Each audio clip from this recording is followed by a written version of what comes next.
Okay, so Alhamdulillah. Bertemu lagi kita pada setiap hari Jumaat petang 2:30 petang. 2:35 lah kita start kan. Alhamdulillah, kita akan pergi kepada satu kisah sahabat yang mana kita telah pergi kepada berapa sahabat sekarang ni berapa sahabat dah? 5, 6. Tak terkira kan. Sebab tak ada yang kira kan.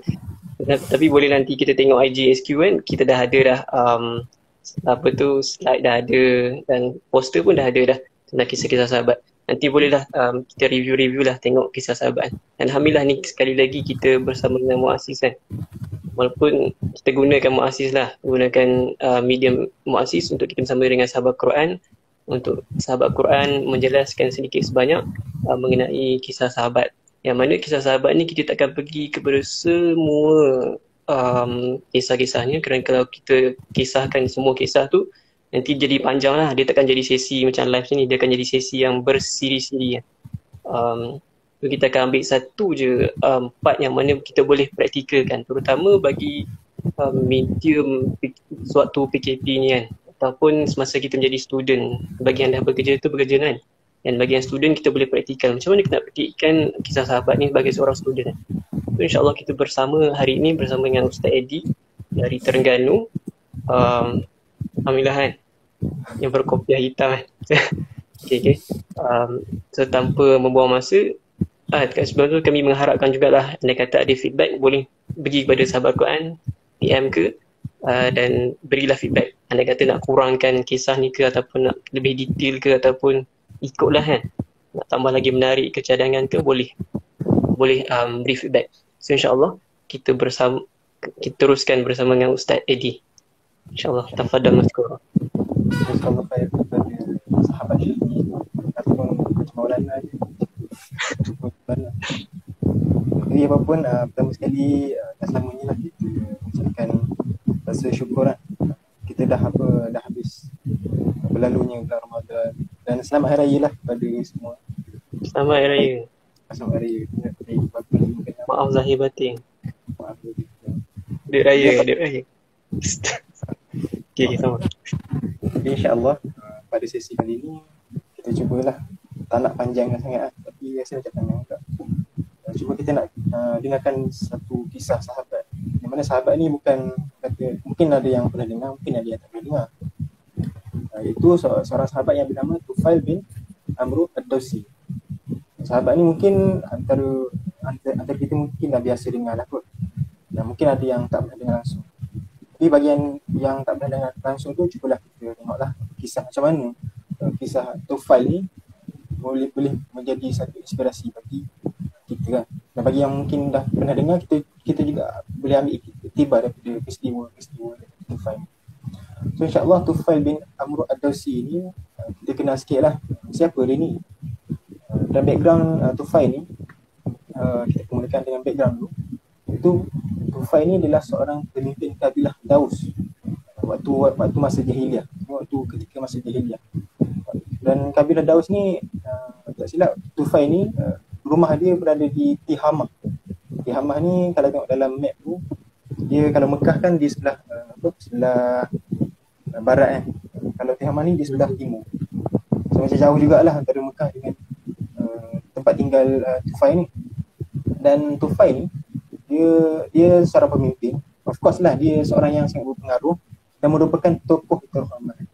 Ini orang sangat respect lah. Respect bukan sebab dia pemimpin saja, sebab dia ni ada ciri-ciri kepimpinan yang baik lah. Contohnya, dia seorang yang sangat gemar bagi makan pada orang yang lapar. Dia juga bagi rasa aman pada orang yang ingin merasa aman. Dan yang ketiga, dia orang yang dia memberi perlindungan kepada orang yang memerlukan perlindungan. Dan satu benda yang penting, yang kita kena tahu pasal Tufail ni, dia adalah seorang penyair. Bukan penyair biasa-biasa, tapi penyair yang dia ada perasaan yang sangat peka dan lembut. Penyair. Maknanya kata orang penyair ni bukan orang yang ganas lah, dia jenis orang kata poetik. Kata-kata dia indah. Kalau macam orang romantik, bagus boleh lah. Kalau macam itu. So maknanya dia seorang penyair lah kan. Maknanya bila orang dengan perkataan tu, dia sangat memanai dengan jiwa dia. Dia tak ada macam serius sangat kan. Dia macam poetik lah, macam romantik lah kata. Macam tu lah. Tapi inilah background Tufail ni. Dia seorang yang bukan seorang yang orang kata jahat kan. dia punya background ni orang yang sangat lemah lembut, sangat beradab, cerdas dan pintar dan sebagainya. Jadi bagaimana Tufail ni yang daripada Tihamah yang jauh ni boleh menemui Islam dan boleh menemui Rasulullah sallallahu alaihi wasallam. So kita tengok dia sebenarnya Tufail ni ada banyak cerita dia lah. Ada part dia Islam, ada part dia dia pernah bermimpi dia syahid dan sebagainya, dan dia ada anak dia. Tapi kita akan fokus pada bagaimana lah Tufail ni dia menemui Islam. So pertamanya ketika Tufail ni dia meninggalkan rumahnya di Hamah untuk ke Mekah. Dan ketika dia nak ke Mekah ni, penentangan Quraisy terhadap Rasulullah ni masih berlangsung. Waktu tu orang Quraisy ni masih kita boikot Rasulullah dan para sahabat semua. Dan kalau kita tengok Quraisy ni, dia betul-betul berusaha gigih untuk dia nak halang daripada manusia untuk berjumpa ataupun ada interaction dengan Rasulullah sallallahu alaihi wasallam. Kalau kita tengok peristiwa ketika setelah di Bukit Safa tu, orang Quraisy ni dia adakan meeting besar-besaran antara pembesar-pembesar Quraisy. Dan apa yang dibincangkan tu bukanlah benda biasa, tapi dia nak sebab ketika dia buat perbincangan tu, dia nak buat preparation untuk orang-orang yang nak datang haji ke Mekah ni. Sebab dia takut orang yang datang ke Rasulullah ni dia kata memecah belahkan ni. Dan macam-macam lah gelaran yang dibagikan, dia nak bagi dekat Rasulullah ni. Ada yang kata dia ni penyihir lah, ada yang kata penyair lah, ada yang kata macam-macam lah dia nak labelkan ni. Tapi kita tengok bila Tufail ni dia sampai ke Mekah ni, dia dapati dirinya ni dalam peperangan. Bukan peperangan tu, maksudnya dia secara tak langsung tiba-tiba against dengan Rasulullah ni. Tanpa sengaja, bukan dia datang Mekah dia nak menentang Rasulullah, tetapi tanpa sengaja macam datang orang Quraisy suruh macam ni, dalam keadaan macam tu. Dan dia datang dekat Mekah ni bukan tujuan macam tu, tapi memang ada macam datang untuk sekadar menziarahi Mekah ni. Dan bila Tufail ni sampai di Mekah, orang pemimpin Quraisy ni gembira lah, orang yang kata terhormat datang ke tempat Mekah ni. Dan dia disambut dengan penuh mulia, dan dia memposisikan Tufail ni seorang yang sangat terhormat. Lepas tu bila dah disambut tu, datanglah pembesar-pembesar Quraisy ni. Dia datang, dia cakap dekat Tufail, nanti kalau datang sini, kau tahu tak, kat sini ada seorang yang mengaku dia ni seorang Nabi. Dan dia ni orang yang merosak urusan dan mencerai-beraikan persatuan jemaah kami.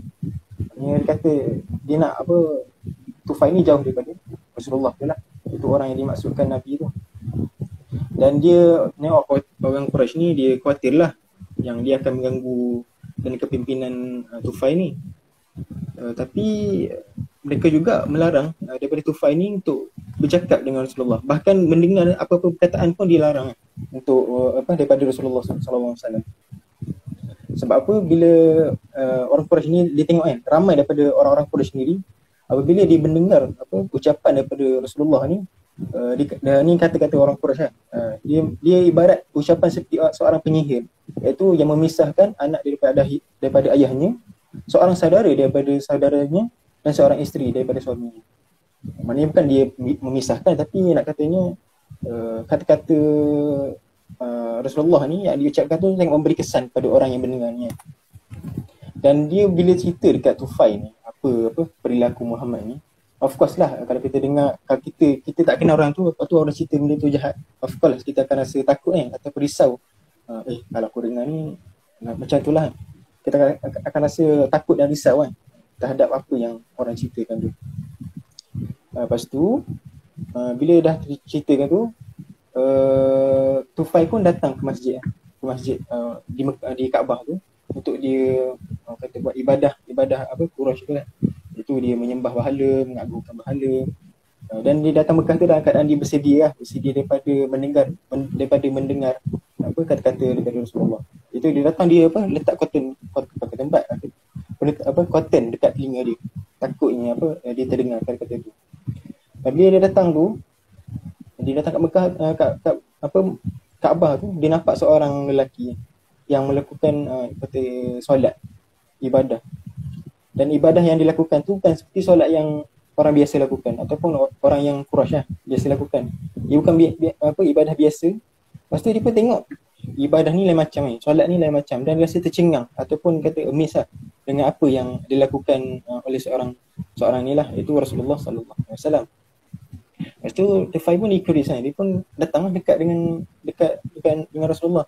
Dia dekat tiba-tiba dah apa sengaja dia pun sangat dekat. Dan kehendak Allah ni lain walau dia memang nak jauh daripada Rasulullah ni, tapi akhirnya dia dekat dia macam terdengar. Tanpa sengaja dia terdengar apa ucapan daripada yang keluar daripada Rasulullah sallallahu alaihi wasallam.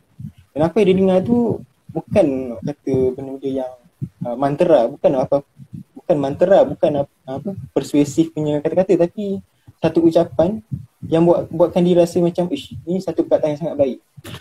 Sebab apa perkataan yang diucapkan oleh Rasulullah tu adalah daripada surah Al-Quran sendiri, itu kata-kata daripada Allah Subhanahu Wa Taala sendiri. Lepas tu dia, bila dengar tu, dia pun kata dekat dia sendiri, celakalah kamu wahai Tufai, engkau seorang yang cerdas dan seorang penyair. Engkau juga dapat membezakan antara benda yang baik dan buruk. Lalu apa yang menghalang kamu untuk mendengar apa yang diucapkan oleh orang ini, itu Rasulullah? Jika apa yang dibawa olehnya adalah kebaikan, maka aku akan terima. Tapi jika ia adalah keburukan, maka aku akan tinggalkan. Satu macam kita tahu kan, Tufai ni seorang penyair. Dan seorang penyair ni dia seorang yang sangat memanai ataupun menjiwai sesuatu perkataan ataupun apa-apa kata-kata lah. Tapi satu sifat yang sangat baik kita boleh tengok pada Tufai ni, dia seorang yang kata tabayun. Tabayun ni apa? Tabayun ni orang yang kata dia mencari kebenaran terhadap sesuatu berita tu. Contohnya hari ni kita ambil isu semasa lah. Hari ni kita ramai orang panggil apa? Palatau kat social media ni. Sebab ada banyak berita, ada berita ni, ada berita politik lah, ada berita pasal isu-isu lah, ada macam-macam lah. So kadang-kadang kita ni terlalu mudah untuk mengambil berita-berita yang tak tahu kita sahih ke tak, betul ke tak. Dia kata palatau, ada kata yang betul, ada kata setengah betul lah, macam-macam lah. Tetapi satu sifat yang baik yang kita boleh tengok pada Tufai ni adalah tabayun. Sebab apa? Dia dengar orang Quraisy ni duk bisik cakap dia Rasulullah ni orang yang memutuskan saudaranya, Rasulullah ni macam benda yang memburukkan orang tu kan. Tetapi Tufai ni dia tak macam betul-betul 100% untuk dengar apa yang Quraisy cakap, tapi dia juga cuba nak dekat dengan Rasulullah, nak tahu apa sebenarnya Rasulullah nak bawa ni. Dan dia cakap sendiri, dia seorang penyair dan dia engkau ni dapat membezakan antara benda yang baik dan buruk. Ini kita boleh, bila kita dengar tu kita boleh tahu benda ni baik ke benda ni buruk. Kalau baik okey, kalau jauh kita lagi, macam itulah. Itu yang baiknya lah daripada Tufai ni. Dan bila dengar dia kata pada isteri tu, dia terdiam lah. Dan bila Rasulullah selesai solat tu, dia kembali ke rumahnya. Dan Tufai ni ikut Rasulullah ni. Sebab bila dengar tu dia macam dia lagi curious tau. Dia nak tahu apa yang Rasulullah bawa ni. Lepas tu dia pun ikut sampai kat rumah Rasulullah. Dan dia masuklah ke rumah Rasulullah. Lepas tu Tufai ni pun berkata, ya Muhammad, kaummu telah menciptakan, iaitu orang Quraisy telah menciptakan kepadaku bahawa kamu begini dan begitu. Maksudnya kamu ni penyihir lah, kamu ni semua itulah. Dan demi Allah, mereka terus menerus membuatku khawatir, risau darimu, sehingga aku menutup kedua telingaku mendengar sebahagian daripada ucapanmu. Dan aku menganggap hal itu adalah baik. Maksudnya apa yang dia dengar itu adalah benda yang baik, bukan benda yang buruk. Maka ceritakanlah urusan padaku. Inilah sifat tabayun Tufai sampai daripada Kaabah tu sampai ke rumah Rasulullah, dia ikut dia nak punyalah nak tahu apa kebenaran yang disampaikan oleh Rasulullah SAW. Dan baginda menceritakanlah apa itu Islam kepada Tufai ni. Dan dia juga membacakan untuk Tufai ni surah Al-Ikhlas dan surah Al-Falaq. Mungkin sebelum ni pada yang tak pernah dengar surah Al-Ikhlas dan Al-Falaq ni, kita kena tengoklah surah-surah yang diturunkan di Mekah ni mostly dia bersifat kata tauhid, ataupun dia lagi dia fokus kepada tauhid kepada Allah SWT. Dan surah Al-Ikhlas dan Al-Falaq ni sangat menarik lah. Al-Ikhlas ni memang betul-betul cerita pasal tauhid kepada Allah SWT. Dan Al-Falaq ni dia ada tiga kumpulan, Al-Ikhlas, Al-Falaq dengan An-Nas. So kalau kita tengok surah An-Nas ni, dia mostly cerita pasal serangan dalam hati kita. Allazi yuwaswisu fi sudurin nas minal jinnati wan nas. Tapi Al-Falaq ni dia ceritakan tentang serangan-serangan daripada luar. Maknanya serangan daripada siapa? Boleh jadi daripada manusia sendiri. Iaitu orang-orang yang nak menghalang kita daripada dekat dengan Allah. Orang-orang yang nak menghalang kita daripada dekat dengan Islam. Lalu apa yang diceritakan pada Tufail ni saya sangat kenalah dengan situasi yang dihadapi Tufail tu, sebab bila dia datang Mekah tu, orang Quraisy ni duk cakap jangan dekat dengan Rasulullah, jangan dengar apa yang disebutkan oleh Rasulullah. Lalu menceritakan surah Al-Falaq kepada Tufail ni sangat ngam dengan keadaan Tufail tu. Dan pada saat itu Tufail pun mengangkat kedua tangannya dan bersaksi bahawa tiada Tuhan selain Allah dan Muhammad adalah utusan Allah SWT. Dan Tufail ni pun memeluk Islam ketika itu. Jadi inilah sedikit sebanyak kisah Tufail ni dia memeluk Islam dalam keadaan bukan dipaksa, tetapi dia sendiri curious untuk tahu apa yang nak disampaikan oleh Rasulullah SAW. Mungkin dia sedut praktik. Kadang-kadang kita ni mostly ada yang student, ada yang kerja kan, kita ni kadang-kadang malu kan, ataupun kita takut untuk kita nak betul-betul fully 100% untuk kita beramal dengan Islam tu. Nak pergi solat jemaah ke surau, nak baca Quran setiap hari, nak baca macam-macam lah. Tetapi kadang-kadang kita takut orang duk label kita, kau ni dah lah banyak maksiat, lepas tu acah-acah hal yang pula, kau ni macam ni. Lepas tu kadang-kadang abang-abang ajak usrah, jangan dia usrah, usrah bukan kau ni, kau jangan dekat dengan abang tu macam ni. So macam tu lah tumahan-tumahan daripada orang sekeliling.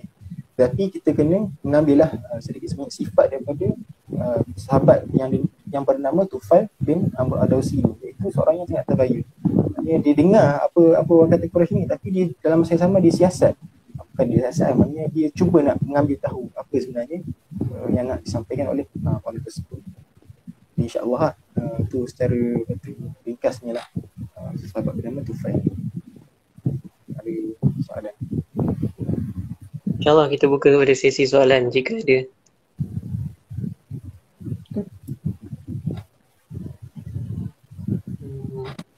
Kalau tak ada, Syahir sila wrap up. Nak tanya juga dia boleh boleh. Lepas dia masuk Islam tu, dia pun mengislamkan family dia juga kan. Mak ayah dia pun masuk Islam kan. Okay, dia adalah kisah dakwah dia pada keluarga dia. Jadi Tufail ni setelah dia memeluk Islam kan, kalau tengok kisah selepas tu, komitmen dia terhadap Islam ni sangat tinggi. Pengorbanan dia terhadap Islam ni sangat tinggi. Sebab bila dia dah Islam tu, dia balik ke kampung dia dekat Tihamak tu, dia bukan sekadar dakwah pada keluarga dia, tetapi juga pada kaum dia. Dia kan seorang pemimpin. Dan dia balik kepada Tihamak tu, dia berdakwah kepada seluruh kaum Dasmi. Pada awalnya, pada fasa pertamanya, kata kuranglah mendapat sambutan. Lalu dia jumpa dengan Rasulullah cakap dengan penuh hikmah lah. Dan dia pergi kali kedua, dia hampir mengislamkan seluruh kaum dia. Dia pengaruh dia tu sangat hebat lah. Dan setelah dia memeluk Islam tu. Menarik. Jazakallah. Ada soalan daripada Syawal ke? Daripada yang lain? Syawal. Bulan Syawal sekarang. Bulan Syawal sekarang. Kalau tak ada kita saya ambil alih lah sebagai MC lah. Sila. Okay. So insyaAllah alhamdulillah kita baru pergi kepada surah Tufail Ad-Dawsi. Ada satu ayat yang berkenaan dengan Tufail Ad-Dawsi, tapi boleh cek balik lah.